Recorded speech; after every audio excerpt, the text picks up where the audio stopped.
In today's video, I'm going to teach you how to set up e-commerce parameters in Google Analytics 4.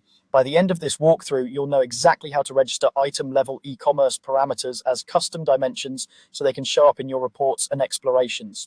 Before we begin, make sure you're working in a Google Analytics 4 property and that your site or app is already sending e-commerce data such as item brand, category, or variant through your implementation or tag manager. What we're doing here doesn't create the data, it simply tells GA4 how to store and display it. Start by going to analytics.google.com and signing in. Confirm you're in the correct property. You can use the property selector at the top if you manage multiple sites. You'll need editor or administrator permissions to make these changes. Next, head to Admin by clicking the gear icon in the lower left corner of the screen. This is where all property level settings live. In the admin area, open data display. This section controls how data appears across your reports, and it's where we'll define new fields. Choose custom definitions. Custom definitions are how GA4 exposes additional parameters as dimensions or metrics you can use in reporting. Click Create Custom Dimension. We'll add a new item level field here. Enter a clear dimension name.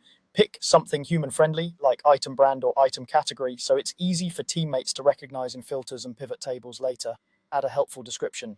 Briefly explain what this dimension captures and where it comes from, for example, which event or tag sends it.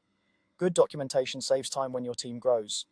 Select the scope next. For e-commerce attributes that describe a product within a purchase or view, the correct scope is item. Scoping ensures the value is tied to each product line rather than just the overall event or user. Now choose item as the scope option. This tells GA4 to store a value per product in events such as view item, add to cart, or purchase. In the event parameter field, enter the exact item parameter key your implementation is sending, such as item brand, item category, or item variant. This must match the parameter name precisely, including underscores and case. Avoid any personally identifiable information.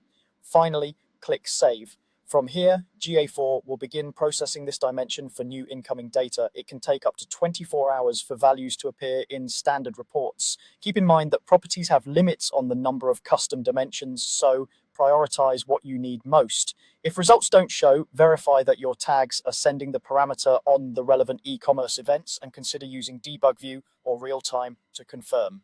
Repeat these steps for any additional item parameters you want to analyze.